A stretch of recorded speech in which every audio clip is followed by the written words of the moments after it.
Hello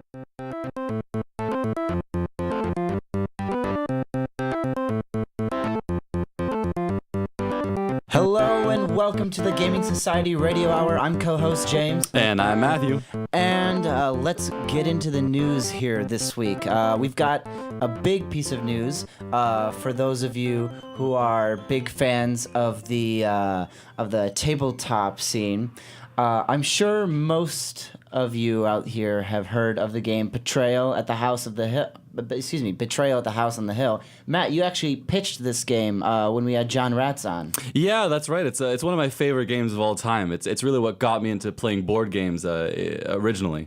Yeah, so it's been through lots of reissues and new editions because it's been a very, very popular game, but there has never been an expansion until now.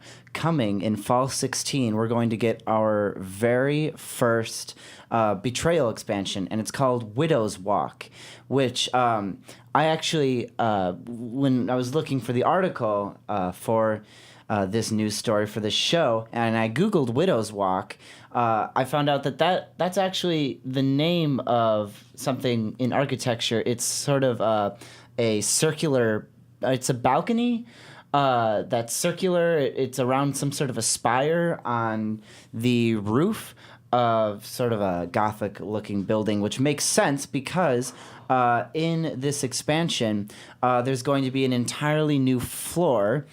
Now, for those of you who are familiar with Betrayal, what that means is, in the game Betrayal, you explore various room tiles on different floors, the basement, the ground floor, and the second floor. Well, now they're adding a new floor, and that's going to be the roof. So there's going to be 20 new room tiles, and there's going to be plenty of new haunts and items and events. So this is something that I'm very excited for. Yeah, for those of you who don't know Betrayal as well, but it's a game where you are a bunch of explorers. They're wandering around a house, and the rooms are essentially procedurally generated because you just place down a tile. It could be any tile from the pool of tiles. And eventually something crazy happens called the haunt after you've gathered enough omens of the haunt. And then there are, I think, 50 or so haunts in the base game, something like that. There's quite a few, yeah. Yeah, but again, with only 50, considering how long the game's been out for, people have played a lot of them. Some people have played most of them, and the game can get a little stale when there isn't a new haunt to look forward to. So adding in, another 50 haunts or so is really going to be quite exciting for a lot of people. Yeah, and for a long time, since it's never had any sort of official expansion, there's been quite a big homebrew community, especially when it comes to more haunts in terms of the combination of the room and the item that you find there that triggers the haunt. There's been a lot of homebrew, but now we will no longer have to rely on that, at least as much, because we're getting our official expansion. Yeah, the homebrews are pretty good. Homebrew meaning essentially people have either printed their own cards or something like that and come up with ideas for that, and then they make up their own rules that when this happens and this happens, then therefore we get this new crazy haunt. So yep. Perfectly valid. It's just that now we're getting stuff from the developer, which is exciting. So, Matt, why don't you get us into our next topic here?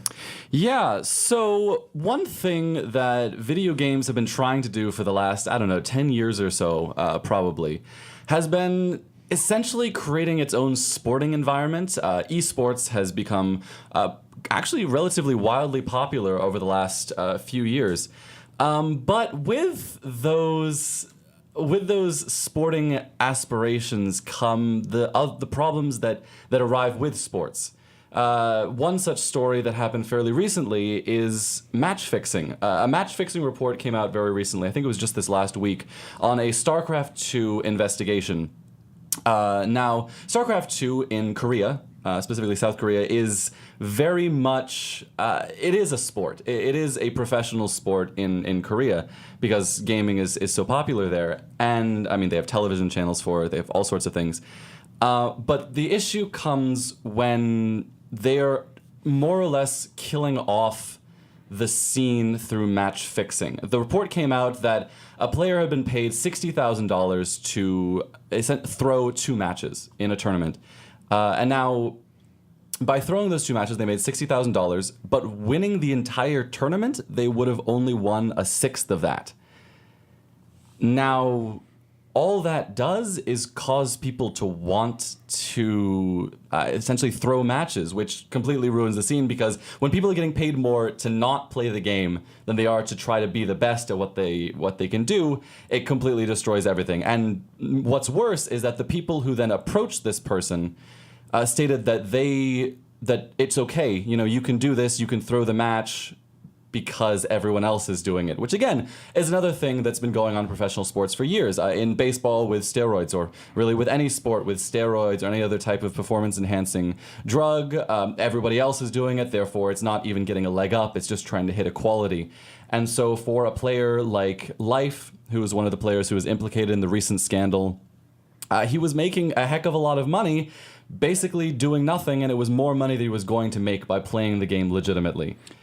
So what were the repercussions for Life specifically, but then also people who were implicated in match fixing? Right. I believe that what it was is just a lifetime ban on StarCraft II, which for a 19-year-old is going to make his life relatively more difficult, which is even worse because the reason why this story is so powerful is this person, Life. I don't know his real name, but Life started playing StarCraft II professionally when he was 15. And started beating some of the best players in the world at that age. And so 4 years later, he was essentially this precocious talent that everybody thought would go really far, and now he's implicated in match fixing, and now no one really knows what to trust anymore. Yeah, so I guess what I'm thinking is, okay, so how do you fix something like this? To make it so that this happens less, and I might be opening a can of worms. How do we get rid of corruption in sports? Because I mean, it's not really fair to incentivize winning more by increasing the cash prize. Like, that's not going to work, because then the bets are only going to get larger, because the prestige of winning is only going to get larger, and therefore match fixing is only going to occur more. Perhaps like increased regulations, because esports just in general is still so new compared to a lot of other sports that people think of when they think of sports normally, like baseball and football and what have you. Is it just that esports is so new and we just don't really have quite as many regulations on it as we should, and that's how this is occurring? Mostly what the issue is Korean StarCraft tournaments. What they've tried to do repeatedly is keep the prize pool skewed towards the top. So what Blizzard has been attempting to do, and has been so far failing in Korean circles, is to make the prize pools more equitable. So instead of having like a winner takes most of almost everything price, which sort of essentially means that people who don't make it to the finals make almost no money. For example, I think in a GSL Season 1 last year, the first place finisher got about 36,000, which is a decent amount, but the second place person only got 96,000, which is less than a third of that. And so if Blizzard had gotten their way, it would have been much more equitable, and so then playing well would actually then net you some type of reward. But when getting knocked out in the quarterfinals gets you only 2,200 for an entire year's worth of, or an entire season's worth of work, it's just not worth it. Oh, so you do think that it might kind of come down on Blizzard a little bit, just in terms of making it so that there's more money higher up in terms of eventual rankings at the end of the tournament, at the end of the championship, so that there's more money for the people who make it further and less for the people who don't make it as far. No, I think... I mean, Blizzard has been attempting to make it more equitable. So, like, instead of being 3 times every time you go up a rank, it would be something closer to, I don't know. If at the top it's 30,000, then maybe the second place person gets maybe 20,000 or 25,000 or something closer to that. So then playing well actually nets you a reward. Because right now, again, when only slightly performing only performing slightly worse in a single match loses you about $30,000. It makes it much more likely, since it all hangs on a knife's edge. It makes it much more likely for players to want to get the easy money, essentially. I'm really interested to see what Blizzard's reaction to this is going to be, because the big company Activision Blizzard recently in January, Activision Blizzard bought MLG, which I didn't think was still around, but I guess it is. So, and I'm curious then, because MLG, that's definitely much more Western compared to these StarCraft tournaments. I'm curious then if we're going to kind of see corruption, because it's the same people. It's just here in the West. I wonder if we're going to see this corruption. I hope not, but we'll see. I mean, hopefully players won't think that losing a single match loses them $30,000. So therefore, why don't just take the $30,000 for losing one match in like the round of 32 when you would put barely any effort in? When the math is that skewed that badly towards cheating, there's not much point in playing fairly. I don't know. I don't presume to have the answer. All right, so our last piece of news is somewhat more lighthearted, I feel, and that is Rust, the game, the Steam early access game, survival. Rust has had some really peculiar updates. So Rust is a first-person sandbox survival game in Steam early access, which means that the game isn't done. Now, what I just described to you, a Steam early access first-person survival sandbox game, there are a lot of those. There's The Forest, there's Stranded Deep, there's numbers and numbers, lots and lots of these games. Rust, when it's been out on Steam early access for a couple years, and toward the beginning, it was really looking very promising to a lot of people who are a big fan of survival games, because to them it was, at least in its early stages, and some still believe it still is, a pure example, or I guess if you're a survival purist, then the idea was that this was the game for you, because there weren't a ton of gimmicks. It was just gameplay and pure survival. So a lot of people were really interested in it. It kind of fell off my radar, and just in terms of the looking at the numbers of people playing, it had fallen off of the radar of a lot of people. But then the developers started adding some really interesting updates. Why don't you break these updates? Why don't you break these updates down for us, Matt? Sure. So Rust originally was all male. The only character model that you were allowed to play as was a male.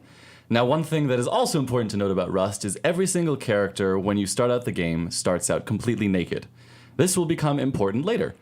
Now, the first update that they released, I believe in March of 2015, was they created randomly generated races for all of the characters.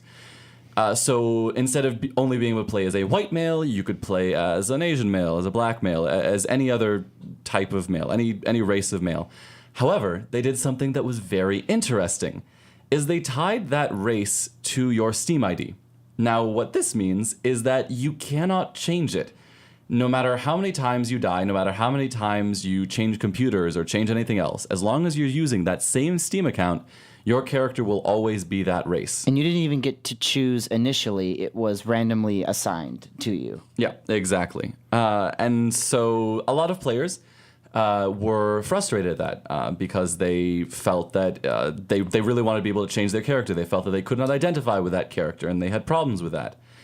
Of course, that's ignoring the part where not everyone identifies as a white male. So, the developers pissed off some of those people, but actually made some other people happy. So that worked out reasonably well for them. The sales increased marginally after that update. And then things got even weirder. Thank you.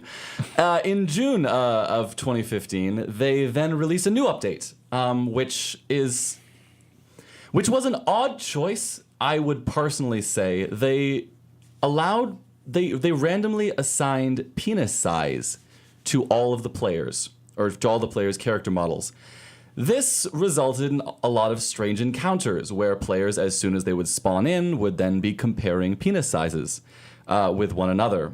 Instead of actually engaging in the deep survival gameplay mechanics at hand, they're just... Yeah.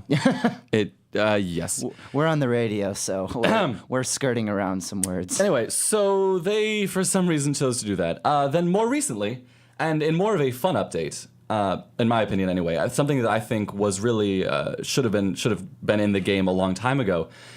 I think it was 2 weeks ago now, I believe on April 7th, they released an update for Rust where they randomly assigned gender to all of the character models. So male and female were the two genders that they included. And so any player could be either gender, and they didn't get to choose. And once again, it was tied to Steam ID. Once again, since they randomized the penis size, they also decided to randomize breast size. So you were stuck with whatever character that you had. Once again, a lot of people were very frustrated at this because they said, I don't want to play as a male. I don't identify as a male. I cannot identify with this character because I am not male. So therefore, this does not make sense to me. I do not like this. And there was a ton of backlash, like an absolute ton of backlash at this. There were people sending out all sorts of tweets about how that Rust was destroying itself, that this would be the end of Rust, that they really, really wanted to change their gender, but the game won't let them, and they hated the developers so much for this. They don't want to spend the rest of their life on Rust in this way. However, something interesting happened. Mm-hmm. The developer recently released some numbers on sales from before they released the update for gender, and after they released the update for female models, and sales grew by 74% afterwards, which, just in case you wanted to know, is extremely rare. And when asked for a comment, the Rust developer stated that, no, we have never, ever seen something like this from an update. This is the first time that an update has gotten us this many sales. It's absolutely insane.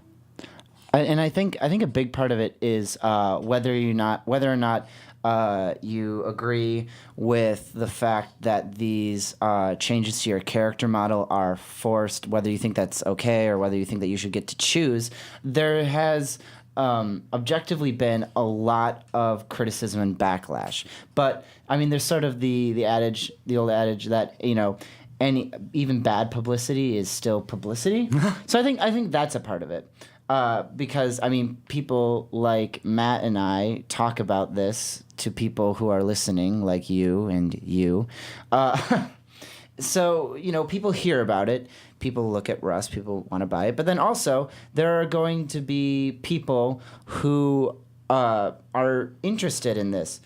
Because just like there are people who can't really identify with a game because the character model is male, there's going to be some people who can only identify with a character model in a game if they are female. So I think the possibility of that also is enticing to a new group of people who had previously never bought the game Rust. I'm kind of curious, Matt. What do you think about the fact that these character models, you don't get to choose them? The fact that it's random. What do you think about that? About the random nature of it, I think it's fine. I personally don't have much of a problem with it because when all the characters are just white males, a lot of people can't identify with it. But then when you change it, you add in race, you add in gender. I think it creates more likelihood that, some people are going to have characters that they can't identify with. But a large portion of people probably aren't going to get the character that they wanted. But that's fine because everyone is on equal terms. Nobody's going to get the character. It's almost as though you can find it's almost as though you can find camaraderie in the fact that, well, yeah, this person doesn't look like me, and well, doesn't really look like anybody. I kind of like the fact, or don't mind it at least, that these character model changes and what have you are forced, because I mean, from the developer standpoint, since it's tied to your Steam ID and everyone has a unique Steam ID, then what that does is it makes it so that, theoretically at least, every single character model for every single player is going to be different. And I think that kind of, it incentivizes, exploring and meeting new people, because you're never going to meet two people that look the same. So I think that there's some credence to that. Yeah, well, the developer actually gave a reason for why they wanted to have all the characters look differently. And it was, since your character is tied to your Steam ID, for example, if someone is in a terrible survival situation and someone else comes up and pretends to be their friend but then kills them, then that person is going to be known. That person cannot hide their face. Or, I mean, they can hide their face, but, like, you can't then come back and be like, oh, no, I'm totally your friend this time, because that person remembers you. They remember your face. They know your face. So if you commit a crime, you're much more likely to try to hide your face and hide your appearance, just like in real life. All right. So with that concludes our news segment. Matt and I are going to take a break. But while we leave you, I pitched this game last week, the Banner Saga. We're going to be playing a song from it. It's called Onward, and was composed by Austin Wintory. Enjoy. You've been listening to WMCM 91.7 FM Mac Radio.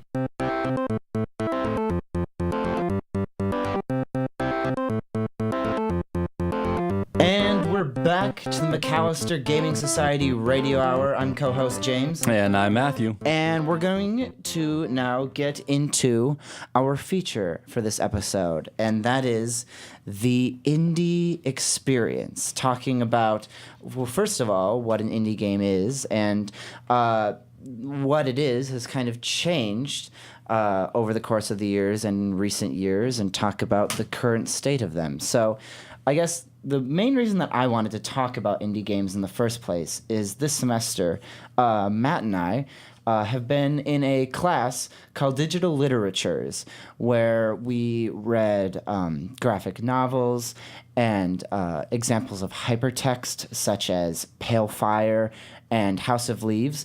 But among those things, we also played a number of video games, and quite a few of them were indie, and quite a few of them were good. The specific, quote, reading list or game list that we played, some of these we've even pitched, are Undertale, which is an indie RPG that, I don't know, we probably shouldn't say anything more about it, because it's one of those games that you really just sort of have to play, and we don't want to spoil. Life is Strange, Matt, which you pitched, and I've since played, and it's a quality game. Whether or not it's indie, it's published by Square Enix, but developed by Don't Nod, which, that's questionable in terms of whether or not it's indie, and we'll get to what we personally think of as indie in a sec.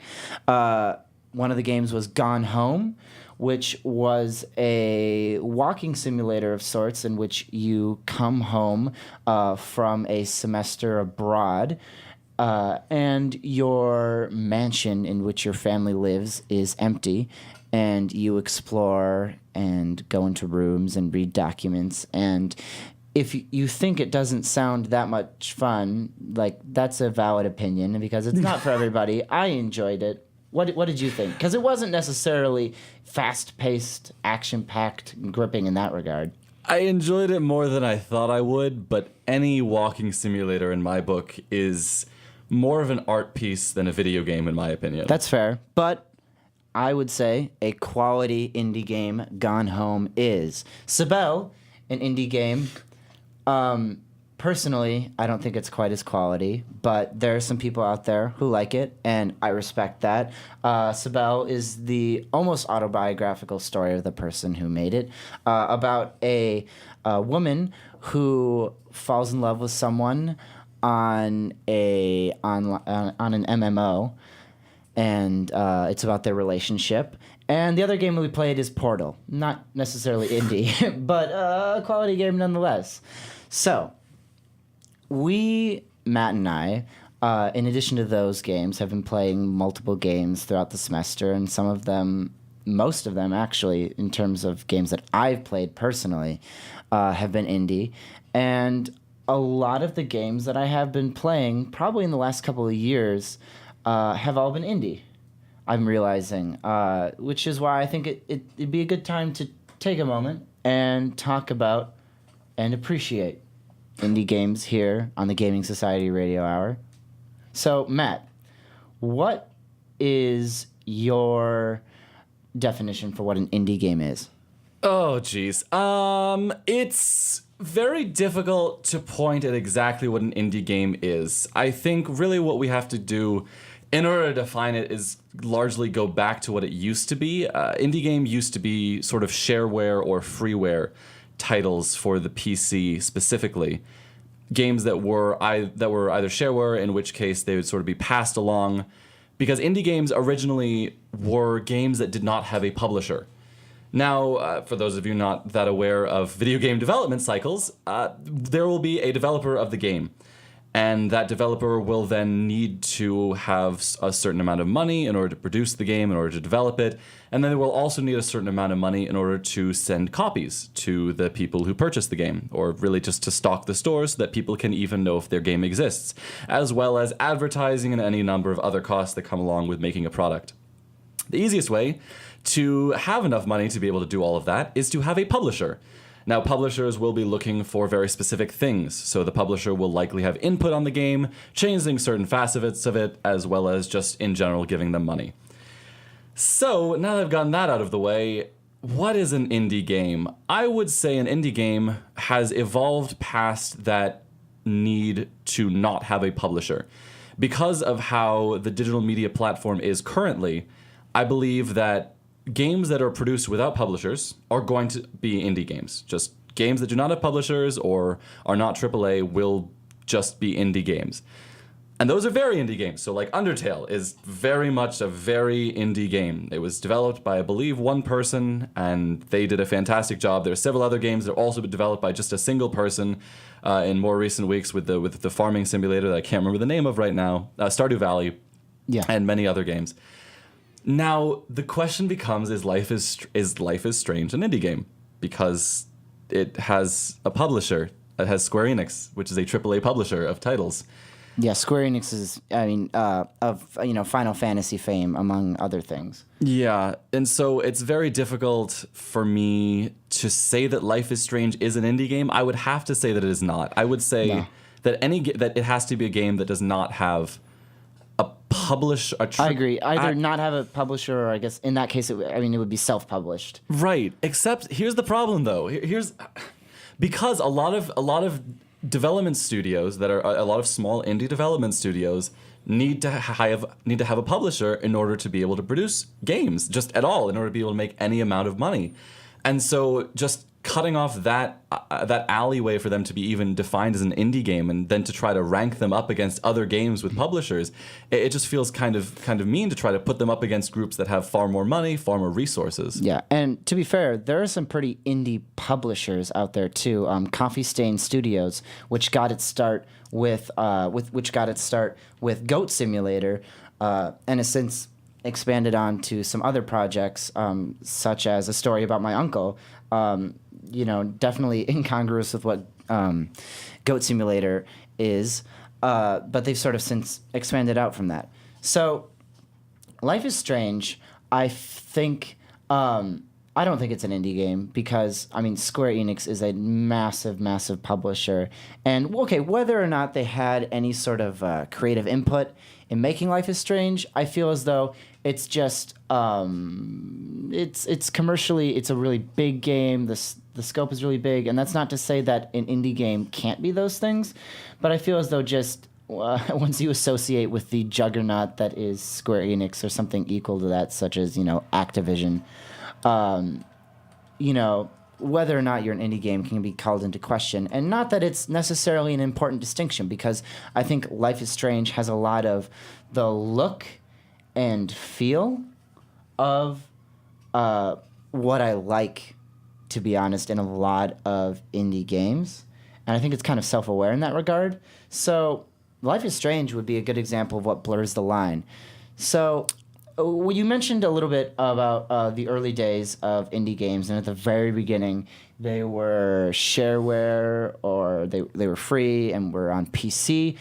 The PC part of that hasn't changed because there's avenues such as Steam Greenlight, Steam Early Access, which we mentioned earlier with Rust, which is a great way for small development studios to reach consumers at still at an early stage of development.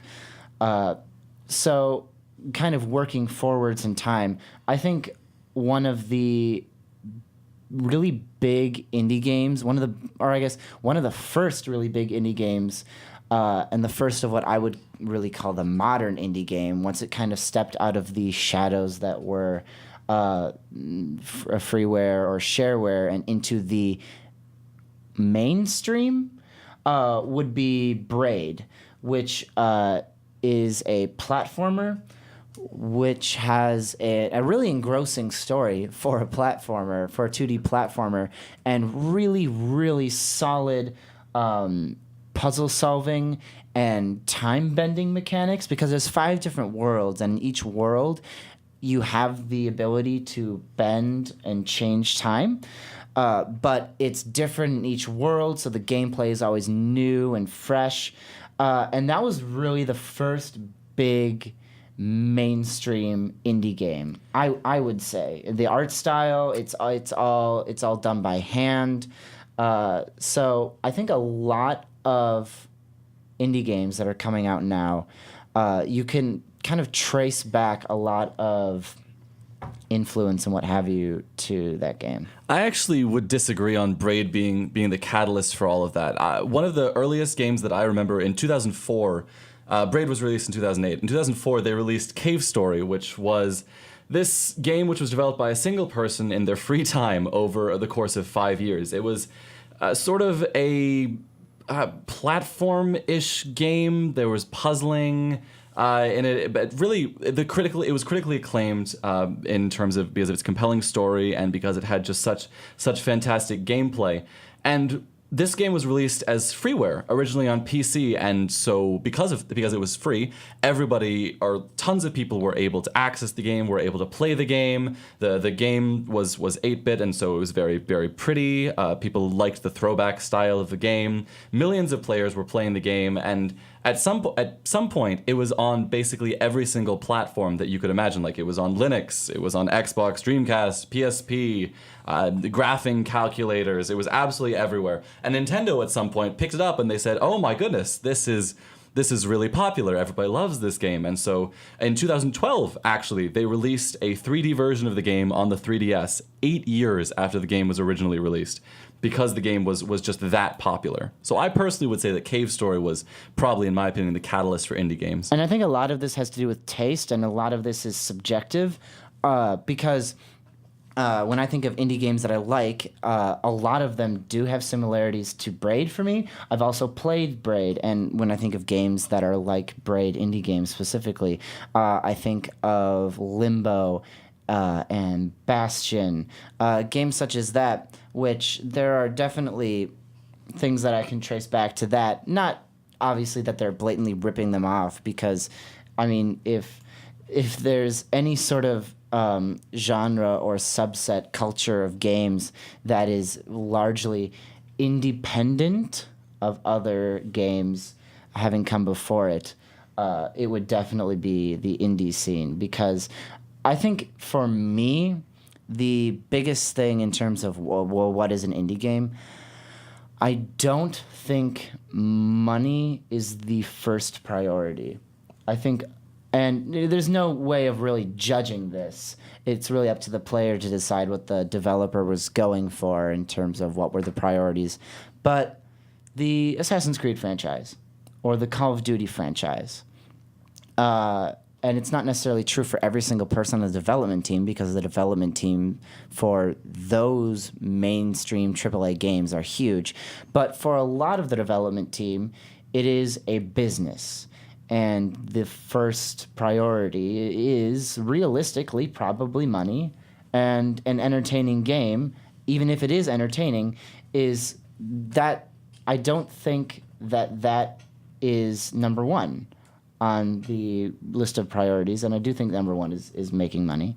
And I don't think that that's the case for indie games, because when I think of indie games, the developers have a vision, an artistic vision with, I don't know, just the integrity to really be about making a really good, a really beautiful, or just profound experience. And that's not to say that people who make indie games don't want money. On the contrary, we talked the other week about, people who are developing games. A lot of them, they need money. Just like anyone else. But I think more than anything, in the development cycle of making these indie games, the thing that is first and foremost on their mind is the artistic vision that they have for the product that they're trying to create. I think that's a really good point, that indie developers... So one thing I should probably mention, or we should probably mention, is that AAA games are defined as a large amount of developers, essentially, so there'll be a ton of people working on the game, whereas indie games will have usually a small handful of people working on the game. That's like the main classification of a AAA game, is just they have a ton of people. It's like, I don't know what the exact numbers are, it's probably some crazy, ridiculous amount of developers on the game. Over 100 would probably be a safe bet. At least that, yeah. Yeah, I was being conservative. Yeah. One other thing I want to say, and that I feel kind of bad for not mentioning earlier about Square Enix, actually, is they have been working really well recently on trying to get indie games out there. For example, a recent game that I actually kickstarted called Mediocre Monster appeared originally on the Square Enix Collective, which is where they essentially published indie games. That's not always the case, and really it's only the games that come from this collective that are indeed indie games, and they only do certain ones that get enough upvotes on their website. And I do not believe that Life is Strange was a part of that, so Life is Strange still, I don't think, was an indie game. But Square Enix, games that are touched by Square Enix can also still be indie games. I just wanted to make sure that... It almost sounds like Square Enix, their equivalent to Steam Greenlight. Kind of, yes. Actually, that's a really good comparison. So to be clear, the difference between and we kind of threw on these terms without really defining what they were. There's a big difference between Steam Early Access and Steam Greenlight. What Steam Greenlight is it's a place to pitch your game, essentially, if you are a game developer, and people can go there, and if they see a game that they are interested in being able to purchase on Steam, or to be a part of Steam's catalog, whether it's a fully finished game or if they're applying to be on Steam Early Access, it's a place that you can kind of shop around and just look at new and interesting ideas. Whereas Steam Early Access are games that are already on Steam but are unfinished, but you can still buy and invest in the product when and sometimes if the game is ever finished. So an example of a game that we talked about earlier that was in Steam Early Access but was eventually dropped was Bear Simulator. Whereas an example of a game that was Steam Early Access and then eventually saw a very successful release would be Darkest Dungeon, which is also, shout out, Darkest Dungeon is a very good procedurally generated kind of gothic RPG. Check it out. It's really solid. So Early Access, I think... There are some pros and cons to Early Access. Matt, have you ever bought anything on Steam Early Access? I personally would not dare touch it. Okay, and that's perfectly fair, because with Steam Early Access, you don't necessarily have any sort of guarantee about or in terms of whether or not the game is ever going to see a successful launch. And it's sort of the same thing with Kickstarter, though. And you said that you have Kickstarted games. Yes. What I would say about early access and Kickstarter is early access, what you are purchasing is one point in the game's development cycle. So we can actually go for Darkest Dungeon. In Darkest Dungeon, they released the game on Steam Early Access. It was an absolute hit. Everybody completely loved the game. They thought it was fantastic. The developers could not handle just how much people loved their game. And the developers thinking, oh, you know what, let's keep adding new features because, we're going to keep adding to artistic vision because the game is not finished yet, even though the game looked very polished and very finished even when it came out on Early Access. So they added in a couple of features. They added in, I think, heart attacks and some other things that a lot of the people in Early Access really didn't like. They said that they were squalling the vision that they had beforehand, and that they were changing the game to make it too easy, too hard, too something or other. And so a lot of people were like, oh, but we bought this game like this, and now it's like this, so we have different games, and I don't like that it's a different game than the one that I purchased. On Kickstarter, for me, there's less of that issue because you only get the game in one state. So while you are essentially purchasing an idea and then getting something later, in Early Access you can grow more attached to that playable build that you are currently playing. And then if it gets changed, you're sort of thinking, oh gosh, it changed. This is awful. I don't like how they changed it. So that's personally how I feel about that. Yeah, that's fair. I think Early Access is one of the best things that Steam has done in terms of just making more and more quality indie games available to the consumers, and at the same time letting the developers who are oftentimes just struggling to get by and make a game on top of their day jobs, the fact that they're able to get some sort of return on their investment by people who are buying in to the Early Access. But I think that there's some sort of inherent so when I've bought a couple Early Access games, but I always before I bought them, I asked myself, if this never gets updated again, would I be okay with the state that it's in? And would I be willing to invest money on the current state of the build if it was never going to get updated? And if the answer was no, then I either obviously I didn't buy the game, but I might wait to see if a build comes out that I'm much more interested in. But if the answer is yes, then yeah, I'll buy that game because there is no guarantee as to whether or not you're ever going to see any sort of successful launch, and there's just so many variables. So I think it's a really, really great tool, both for the consumers and for the developers. But there is sort of an inherent, buyer beware caveat that goes along with it.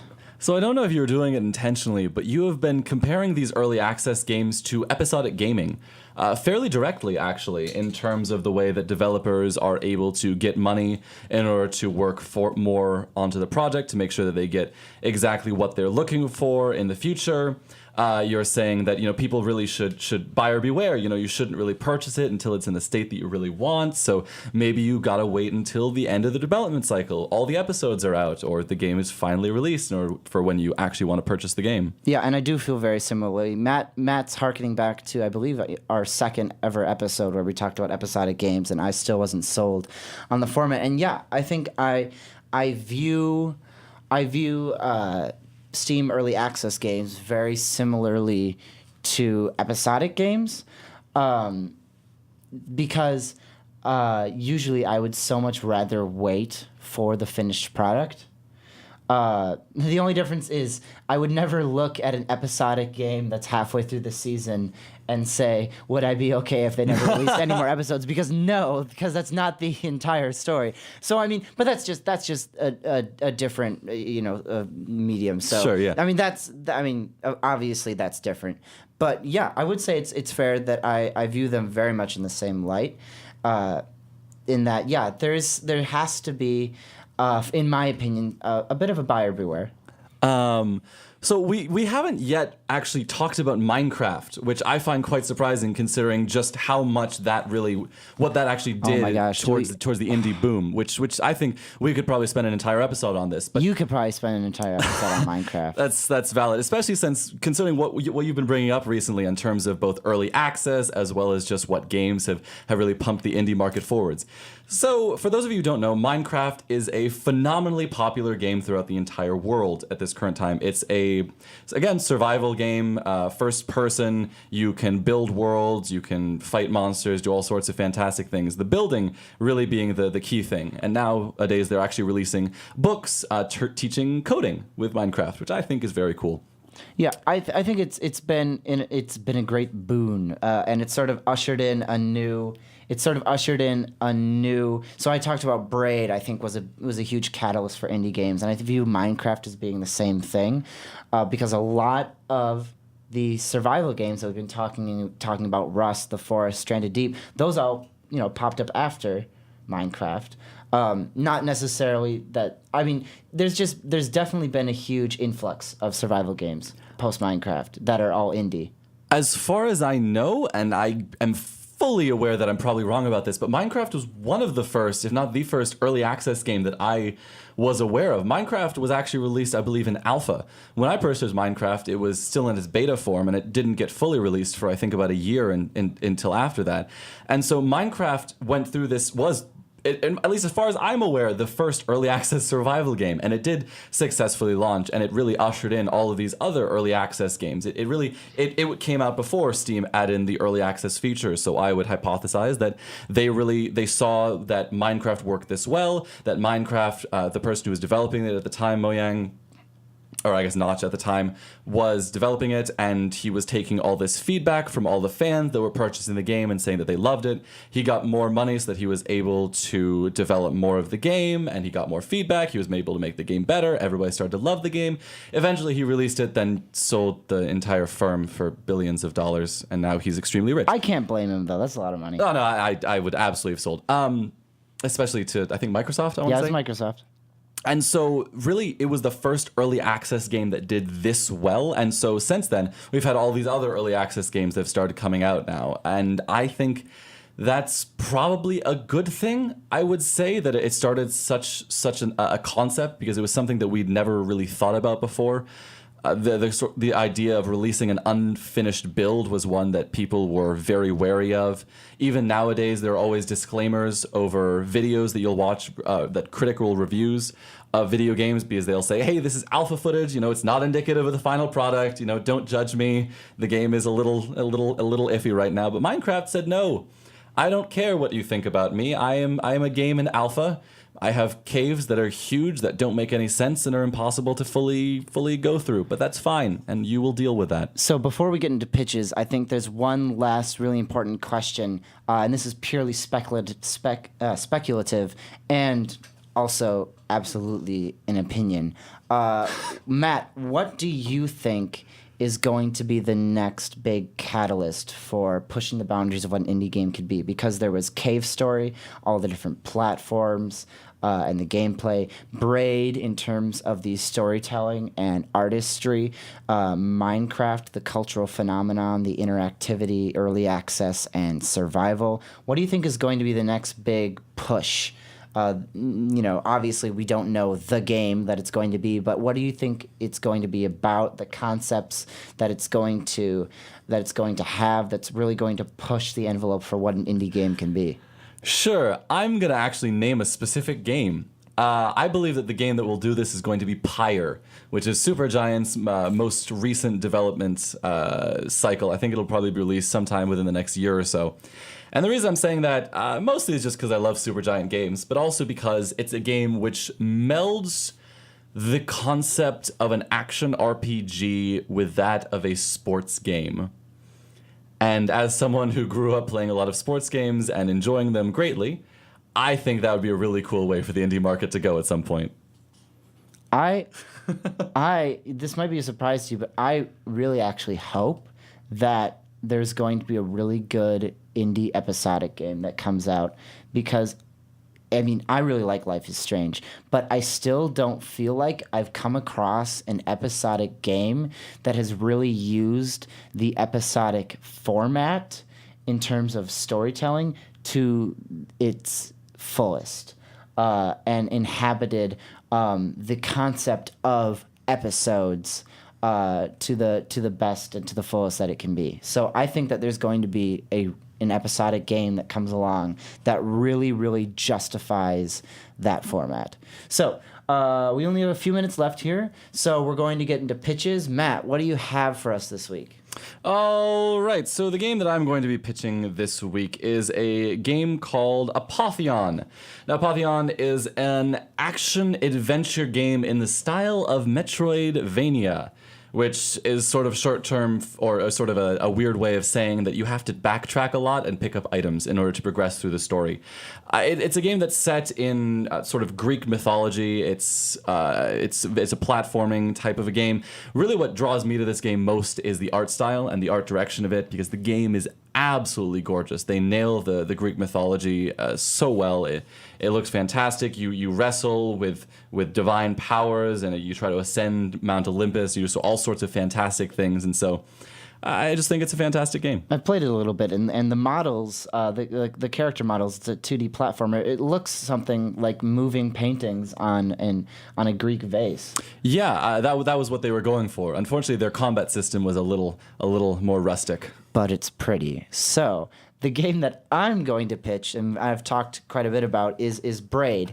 Not only was it, in my opinion, one of the first great indie games, it was also one of my first indie games, and it's a puzzle platformer. And the really interesting hook and concept that it has is you don't die, you just rewind.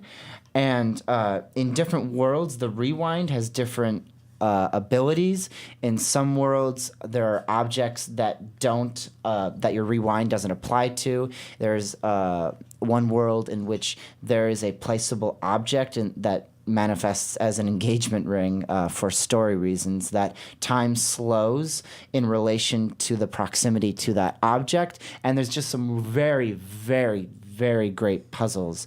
The person who made Braid recently just released the puzzle game The Witness, which is also quite good. I haven't played it yet.